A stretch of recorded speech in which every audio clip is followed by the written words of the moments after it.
So hello everybody and welcome back to another video from the Football Stop. It's Steve here and today is another November Q&A. Another Q&A. Obviously last Q&A was October's, we're now in November. So thank you anyway to everybody that has submitted questions this month. I do really appreciate it. It's great to have so much engagement, so many questions. So I've picked a few and we'll get stuck into them straight away. So today the first question is from Football Card Maniac. He actually has two questions, so thank you for them. First up, what's your opinion on the Tyson design cards from Topps? So for those of you that aren't aware, yesterday Topps in the UK dropped their first collab piece with an artist known as Tyson Beck.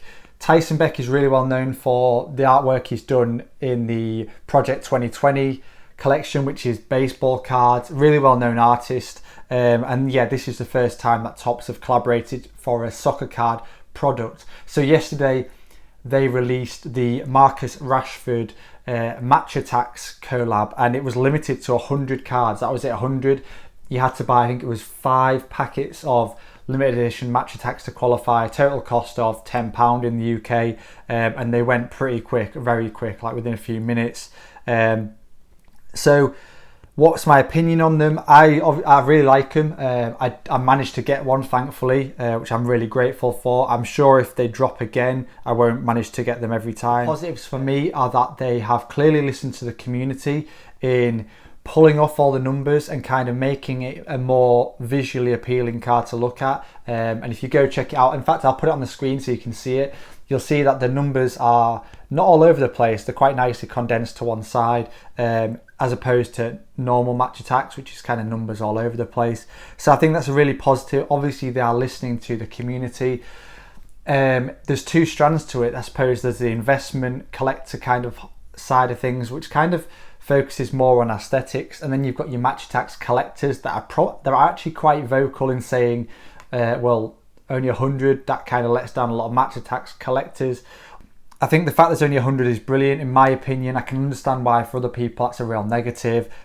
I'm pleased that none have gone on sale on eBay for kind of like pre-sales and all this stuff, because for me, if there's only 100 of them, I hope it goes to collectors. I hope it goes to people that actually value them. I know, for example, it's going to come here and not leave here for a long time because I want it in my collection. So yeah, similar format to America Project 2020. Really cool, really popular. The ones in America now sell for a lot of money, and we've kind of seen like variations, different artists, different print runs. So this one was 100. We might see some that are even less. We might see some that have got higher print runs. So really interested to see what comes. But yeah, generally exciting and just another dimension from Topps. Your other question, Football Card Maniac, what's the best living set card to invest in? That's an easy one in my opinion, and this is just my opinion, this video, it's not investment advice. In my opinion, I'd be buying Lionel Messi. I think you can pick the cards up still for around the £50 price mark if you're in the UK, ungraded that is. For me, that card, because it's the original, it's the first card of the Topps Living Set collection, has some significance to it. It's Lionel Messi. I mean, don't need to say more. And there's a print run of just over 3,000. So in comparison to what we're seeing now, where some players have got print runs into the kind of like 12, 13,000 range, the Messi's got, well, 3,000 is nothing, is it? So yeah, for me, Lionel Messi. After that, you've got Mbappe, a print run of in the 300s, low 300s, I think it is. Jadon Sancho, low 100s. So on the cheaper end of things, if you're someone that kind of doesn't have the budget to spend that amount, you can pick Erling Haaland cards up for 40 to 50. I've seen them at. I still think that's a good price for Erling Haaland as well. Even cheaper than that, I'd be looking at maybe Sergio Ramos. You can get them for like £5 at the moment. Super cheap, given he's a Real Madrid legend, one of the top scorers for Spain, which is unbelievable. Alphonso Davies, Pulisic potentially, who's probably more expensive. So they're the guys I would be looking at for the Topps Living Set. But thanks for your question, Football Card Maniac. Appreciate it. Next question, Creps and Cards. Brilliant question this, love it. What do you think will be the first $1 million card and how far away from it are we? So First $1 million card. Can't see past the Pele Alifa Bologet. Is that how you say it? Pele the Alifa. Again, I'll try and put it on the screen so everyone can see it. This card just like epitomises the hobby at the moment. There's a lot of them selling at the moment as well, which is interesting. There are opportunities to buy it if you've got a spare 50 grand lying around for a graded one anyway. So yeah, I can't see past the Pele Alifa, and I'm sure, let me know what you think in the comments below if you're watching this thinking I don't agree with that. Let me know what you think will be the first £1 million card for soccer. To give some context, I believe a PSA 9 sold for around the $250,000 price point a few months ago. Obviously that's a PSA 9. So I think that's the highest grade as well, PSA 9. So we are still quite some way off hitting that £1 million, aren't we? Here's some context. The Honus Wagner, which now sells high grade 3 million, obviously a really rare card, baseball card that is. In 1991, that sold for 400,000, and even a PSA 2 of that now goes for over $1 million. So you can kind of see how quickly things ramp up. So within a 19-year period, even a low grade Honus Wagner now is selling for over $1 million. I think soccer will move much quicker than that. I think Pele will move much quicker than that. My prediction would be that at the 2026 World Cup in America, we'll see the record price for the Alifa, and I think people will be paying in the millions for a PSA 8-9. I think there are, I mean, when you look at basketball in particular, you have prices going over the $1 million now, or close to $1 million, for like one-of-ones of like LeBron James, Kobe Bryant, etc., Michael Jordan. Giannis, I think, I'm not a basketball fan, but I think sells for some pretty high prices. I don't know whether they're in the million. So potentially it could be like a Messi or Ronaldo one-of-one, something really rare like that might just kind of capture everyone's attention and be the first over $1 million. And you've also got to factor in, I'd say it's highly unlikely, but there's a focus on vintage, and if all of a sudden people start trying to buy really old kind of like early 20th century stuff, who's to say it can't be something like that? A cigarette card like the Wagner, for example, could be the one, but I think my money would certainly be on the Alifa. Sadly, it's out my price range. Thanks for the question though. Next up, Finlay Bevan. Where do you get your storage boxes from?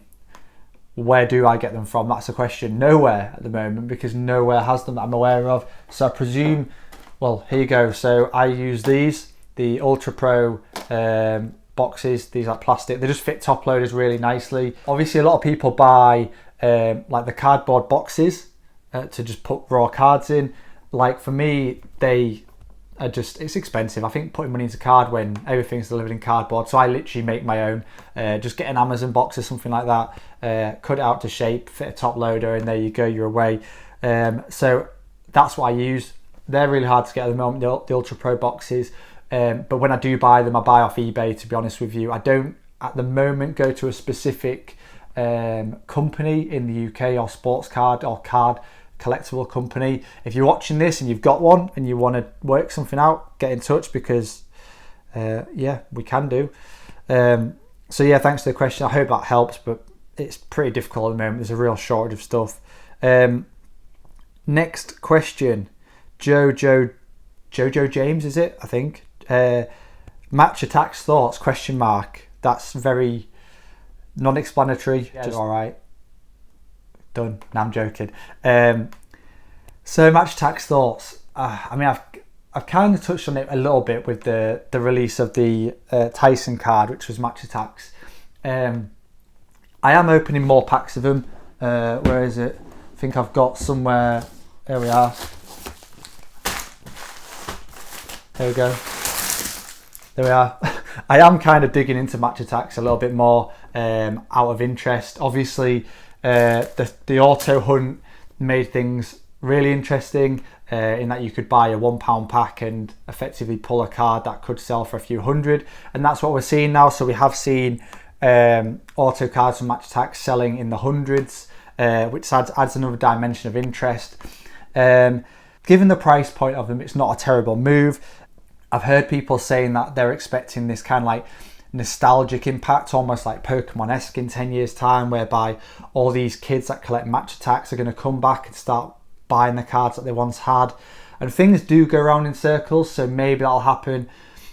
And Match Attax is obviously the most popular trading card game for soccer. We shouldn't forget that. It's not Prism. Match Attax is the best seller. Match Attax is the main product for football and soccer, particularly in Europe. So who's to say it won't happen? But I don't know. For me, it's not a terrible move maybe to pick some up, tuck them away. I'm probably going to just open a few, maybe put some in a box. Certainly keep an eye on the market. Keep an eye on the likes of Haaland, Mbappe, Pulisic, etc. Because there are some opportunities there. It'd be interesting to see how the product changes over the next few years. But yeah, keep an eye on him, I would say. But that's all I'm going to say. So hopefully there's some thoughts there for you. Final question today is going to be, because I'm going to have to do this quick, to be honest with you. Aldin, will Prism 2014 ever return to former high prices? So again, if you're kind of new to the channel and new to soccer cards, then in spring, summer 2020, so not long ago, obviously, Prism 2014 in particular just went absolutely mental, to the point where you could almost buy anything. I mean, you could go and buy some like random Ivory Coast, South Korean player and probably make profit off it. That's the state of the market was in. Like, it was crazy. Obviously, we saw like Ronaldo, Messi, Mbappe, Neymar, like you name it. Like pick whoever you want, and the prices went through the roof. And recently, we've seen a massive dip, and I feel for people that were paying the prices for some of those cards, because it was just never going to last, and most people were saying the same thing. It's never going to last, and it was just to create false hype, I think, in my opinion. Will it ever return to former higher prices? My answer is no. Overall, I'm going to say no. And again, this is my opinion. Feel free to disagree.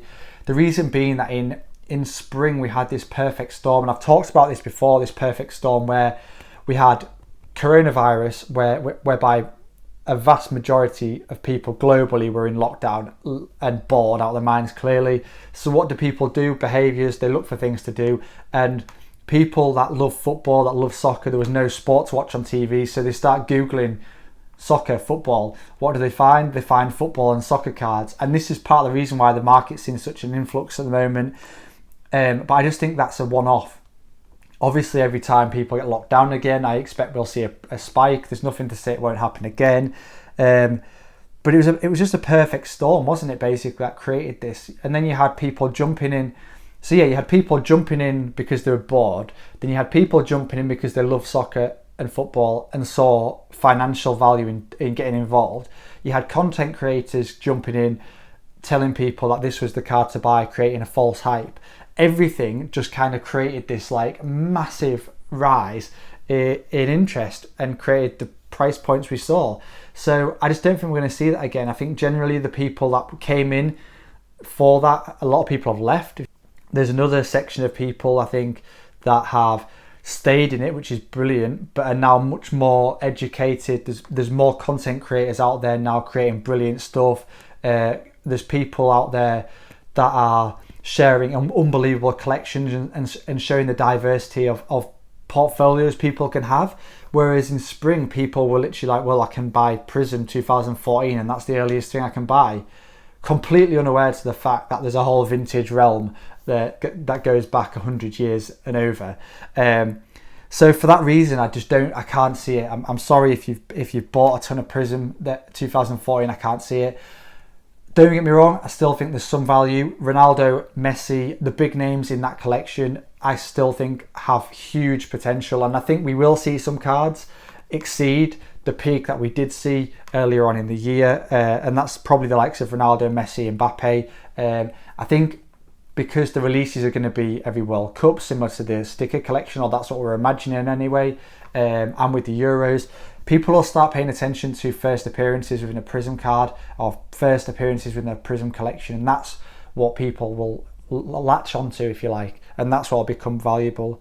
So yeah, they're my thoughts on the Prism values for 2014. So hopefully that answers your question and gives you some food for thought. Anyway, it's a quick one today because I didn't have much time. It's been a really busy week. I'll put another video out this weekend, maybe a box opening or something like that. But anyway, Thank you for watching. If you haven't already, please hit that subscribe, hit that thumbs up, because it really helps the channel and supports me to keep making content like this. Let me know what you want to see on the channel. Hit me up in the comments below. If you don't already, follow us on Instagram, TikTok, Twitter at The Football Stop. And yeah, thank you very much for watching. I do appreciate it. Take care, and I will speak to you again soon. Bye bye.